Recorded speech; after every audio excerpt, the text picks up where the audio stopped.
तो एक तरफ आम लोगों ने इस बारिश की वजह से राहत की सांस ली है, तो वहीं दूसरी तरफ किसान जो इंतजार कर रहे थे कि बारिश अच्छी हो और वो अपनी रोपनी यानी कि खेती में जुट जाएं, उनके लिए भी ये बारिश राहत की खबर लेकर आई। अब इसके साथ ही मसौढ़ी में जो किसान हैं वो रोपनी के काम में लग गए हैं।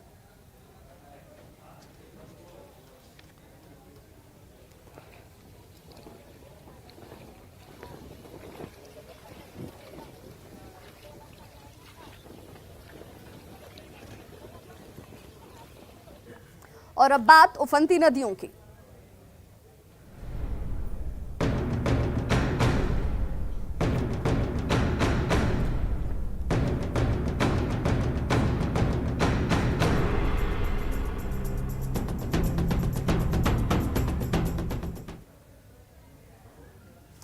तो वाल्मीकि नगर और नेपाल के तराई क्षेत्रों में लगातार हो रही बारिश की वजह से अब गंडक नदी का जलस्तर लगातार बढ़ता जा रहा है और यही वजह है कि निचले इलाकों में रहने वाले लोगों की मुश्किलें अब बढ़ गई हैं। जैसे गंडक नदी का जलस्तर बढ़ना शुरू हुआ है, देखिए इस वक्त तमाम जो नदियां हैं वो उफनाई हुई नजर आ रही हैं। वाल्मीकि नगर गंडक बराज से गंडक नदी में 1,56,000 क्यूसेक पानी का डिस्चार्ज किया जा रहा है। वाल्मीकि नगर के साथ ही नेपाल के तराई इलाके में फिलहाल बारिश जारी है और यही वजह है कि नदी के जलस्तर में लगातार वृद्धि दर्ज की जा रही है। बारिश को देखते हुए जल संसाधन विभाग हालांकि अलर्ट मोड पर है। तटबंधों की सुरक्षा को लेकर कड़े निर्देश जारी किए गए हैं।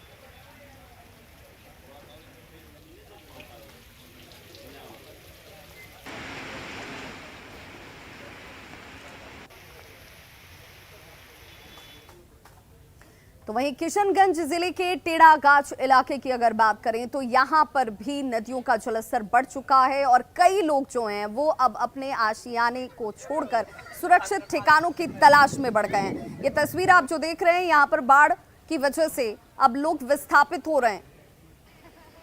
बताया जा रहा है कि लगातार जो नदियां हैं वो उफनाई हुई हैं और यही वजह है कि इन इलाकों में रहने वाले लोगों ने अब सुरक्षित ठिकानों की तरफ रुख कर लिया है। रेथुआ और गोरिया नदी जहां पर बाढ़ का पानी अब निचले इलाकों में प्रवेश कर चुका है, ऊंची जगहों पर शरण लेने को लोग मजबूर नजर आ रहे हैं। बारिश की वजह से नदियों का जलस्तर बढ़ने से पूरे इलाके में अब बाढ़ जैसे हालात बन गए। प्रखंड मुख्यालय से टेढ़ागाछ जाने वाली सड़क पूरी तरह से जलमग्न है। नदियों में जलस्तर के बढ़ने के बाद कई जगह पर इन नदियों ने अब कटाव भी शुरू कर दिया है। लोग अब विस्थापित होने को मजबूर हैं। स्थानीय लोग प्रशासन से मदद और कटाव रोधी कार्य करने की मांग कर रहे हैं। नाव की कमी की वजह से लोगों को आवागमन और राहत के बचाव के कार्य में मुश्किलों का सामना करना पड़ रहा है। अभी जलस्तर उसका बढ़ ही रहा है। क्या क्या समस्या बताइए थोड़ा। समस्या बहुत है यहाँ जो ग्रामीण जो है नमाटुली रामपुर के ग्रामीण जी, बहुत सारे ऐसे घर हैं जिसके घरों में कम से कम अभी 4-3 फीट तक पानी है और वो अपना परिवार को लेकर के विस्थापित हो चुके हैं। उसको रहने की जगह नहीं है और प्रशासन या प्रतिनिधि की ओर से अभी तक कोई भी मतलब तत्काल सुविधा नहीं दी गई है। सूखा अवसर राशन दिया गया है क्या? कुछ भी नहीं, ना सूखा राशन दिया गया है, ना कोई प्रतिनिधि सुध बुध लेने आया है। ये आपदा का समय है। आपदा की इस घड़ी में प्रशासन से लोगों को बहुत मदद की अपेक्षा रहती है। मैंने भी वही जागृत किया ठाकुरगंज।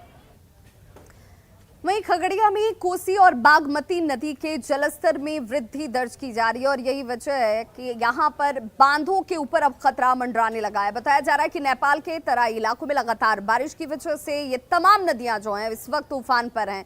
इनके जलस्तर में वृद्धि दर्ज की जा रही है और नदियों के जलस्तर में हो रही बढ़ोतरी बांध की सुरक्षा पर खतरा सीधे तौर पर अब लोगों को सताने लगा है। प्रशासन बांध की सुरक्षा को लेकर हालांकि सतर्क रहने का दावा कर रहा है। कई जगहों पर मिट्टी से भरे बोरियों को रखकर प्रभावित कटाव को रोकने की कोशिश की जा रही है, लेकिन जो ग्रामीण है उनके अनुसार ये नाकाफी है। ऐसे में बाढ़ के पूर्व जो सुरक्षा और एहतियात बरती जानी चाहिए थी वो नहीं बरती गई है। इसे लेकर भी लोगों में नाराजगी दिखती है। बाढ़ के दौरान बचाव कार्य के लिए सभी प्रखंडों में हेलीपैड का निर्माण करने को कहा गया था, जिससे कि बाढ़ प्रभावित इलाकों में लोगों को हेलीकॉप्टर से राहत पहुंचाई जा सके। अंचल में हम लोगों ने प्रयास किया कि एक एक हेलीपैड का स्थल चिन्हित कर लिया जाए ताकि इमरजेंसी में यदि कोई सामग्री लाने ले जाने की आवश्यकता हो तो वहीं पे ही निकटतम कहीं पर हेलीकॉप्टर उतारकर वहाँ पे उन एरियाज़ में ड्राई पैकेट इत्यादि का वितरण कर सकेगा अगर आवश्यकता पड़ेगी तो।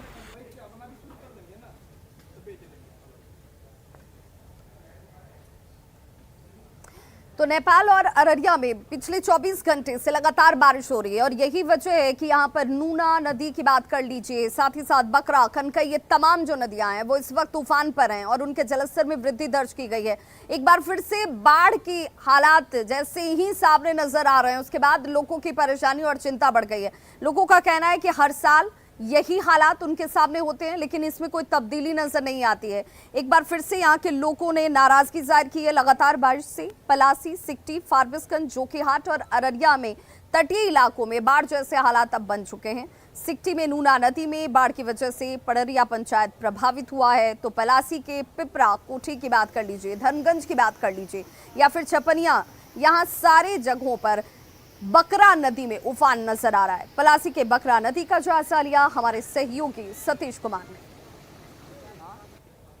नेपाल के तराई इलाके में लगातार मूसलाधार बारिश के बाद अररिया में जो है बाढ़ का पानी जो है साफ तौर पर नजर आ रहा है। तस्वीर दरअसल यह पलासी प्रखंड का है और यह तस्वीर जो है बकरा नदी की है। बकरा नदी में जो है लगातार पानी बढ़ रहा है।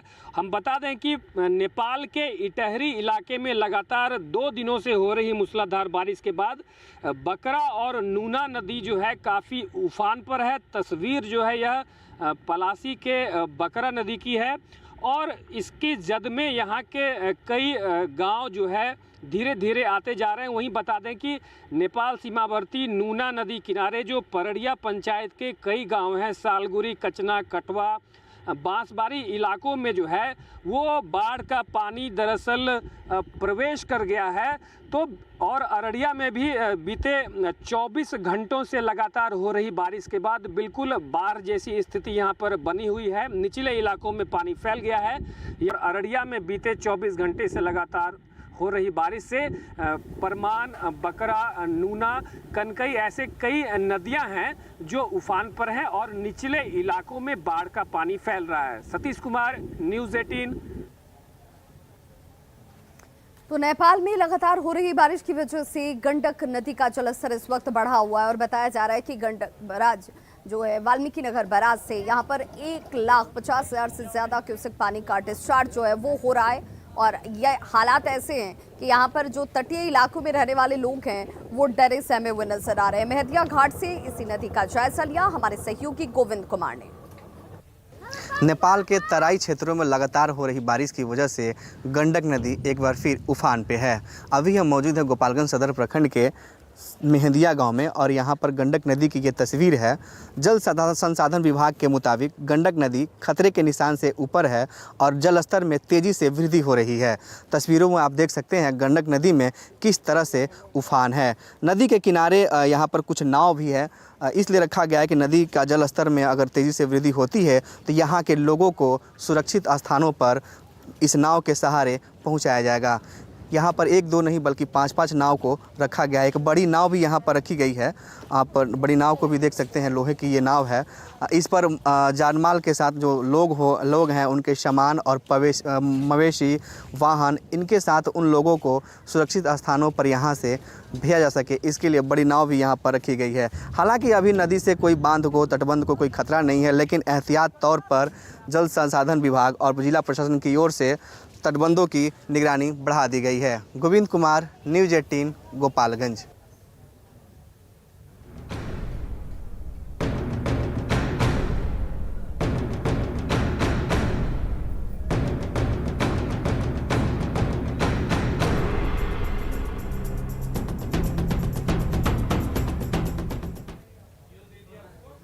अग्निपथ का विरोध कर रहे विपक्षी विधायकों ने आज विधानसभा अध्यक्ष के चैम्बर के बाहर धरना शुरू कर दिया है। अब नारेबाजी की जा रही है। इसी जगह के हालात का जायजा लिया हमारे सहयोगी रवि एस नारायण ने। अग्निपथ योजना को लेकर के विपक्षी पार्टियों का हंगामा बढ़ता जा रहा है। जहां विधानसभा शुरू होते ही विधानसभा के पॉलिटिकों में हंगामा किया, अब वही तस्वीर आपको दिखाते हैं कि तमाम विधायक विधानसभा अध्यक्ष के चैम्बर का घेराव कर रहे हैं और तमाम जो विधायक हैं आरजेडी के, माले के, वो विधानसभा अध्यक्ष के चैम्बर के सामने बैठ गए हैं और मांग कर रहे हैं कि इस मुद्दे पे सदन के अंदर जो है वो बहस होनी चाहिए। और बहस के बाद इस योजना का एक प्रस्ताव पारित कर केंद्र को भेजा जाना चाहिए। और इस बात को लेकर के आप एक्सक्लूसिव तस्वीरें जो है वो आप देख पा रहे हैं कि विधानसभा अध्यक्ष का यहाँ पे चैम्बर है और उस चैम्बर के चारों तरफ जो है तमाम विपक्ष जो है वो यहाँ पे बैठे हुए हैं और बैठकर यहाँ पे न सिर्फ विरोध दर्ज कर रहे हैं बल्कि नारेबाजी भी यहाँ पे कर रहे हैं। और लगातार मांग इस बात की हो रही है कि विधानसभा अध्यक्ष इसे लेकर के यहाँ पे चर्चा की जाए और चर्चा के बाद यहाँ से विधानसभा से इसके विरोध में प्रस्ताव पारित किया जा सके। तो ये एक अब तस्वीरें जो है वो आप देख पा रहे हैं कि यहाँ पे तमाम जो विपक्ष है वो यहाँ पे आप देख पा रहे हैं। तो विपक्ष का जो हंगामा है वो लगातार बढ़ता जा रहा है। अब देखने वाली बात है कि विधानसभा अध्यक्ष आगे कौन सी कार्रवाई करते हैं। कैमरा पर्सन मनीष सुनेजा के साथ रविश नारायण, न्यूज़ 18 पटना। तो सेना और सरकार की लाख सफाई के बावजूद बिहार में विपक्षी विधायक जो हैं वो अग्निवीर को लेकर लगातार वो हंगामा कर रहे हैं, नाराजगी जाहिर कर रहे हैं और अब इसे वापस लेने की मांग की जा रही है। सदन के बाहर विरोध की ऐसी ही तस्वीरें सामने आई जहां पर इसे वापस लेने की मांग करते हुए विपक्षी विधायक जो हैं वो नारेबाजी करते दिखे। हमारे सहयोगी रविश नारायण ने यहाँ से लाइव रिपोर्टिंग की। अग्निपथ योजना के विरोध में आज आरजेडी, कांग्रेस और माले के तमाम विधायक जो हैं वो आज फिर यहाँ पे प्रदर्शन कर रहे हैं। और ये तस्वीर आप देख पा रहे हैं विधानसभा के ठीक शुरू होने से पहले पोर्टिको की, जहाँ पे विधानसभा के तमाम यहाँ पे आरजेडी के जो विधायक हैं वो प्रदर्शन कर रहे हैं और अग्निवीर योजना का विरोध कर रहे हैं। शांतिपूर्ण आंदोलन जारी रहेगा। देखिए, तो ये अग्निपथ योजना को लेकर के तमाम जो विपक्षी पार्टियां हैं वो एक सुर में खड़ी हैं। कैमरा पर्सन मनीष सुनेजा के साथ रविश नारायण, न्यूज़ 18 पटना। और बड़ी खबर इस वक्त बोकारो से आ रही है जहां पर पुलिस और नक्सलियों के बीच मुठभेड़ हुई है। बताया जा रहा है कि यहां पुलिस और नक्सलियों के बीच मुठभेड़ हुई है, कई राउंड फायरिंग की गई है, इसकी पुष्टि भी अब की जा रही है। साथ ही साथ नक्सली यहां से फरार अब बताए जा रही है। बड़ी खबर इस वक्त बोकारो से जहां पर पुलिस और नक्सलियों के बीच मुठभेड़ हुई है। एसपी ने इस मुठभेड़ की पुष्टि भी कर दी है। तलहट्टी डाका साडम के पास ये मुठभेड़ हुआ है। दोनों तरफ से कई राउंड फायरिंग की गई है। जो जानकारी इस वक्त सामने आ रही है, नक्सली मौके से फरार बताए जा रहे हैं।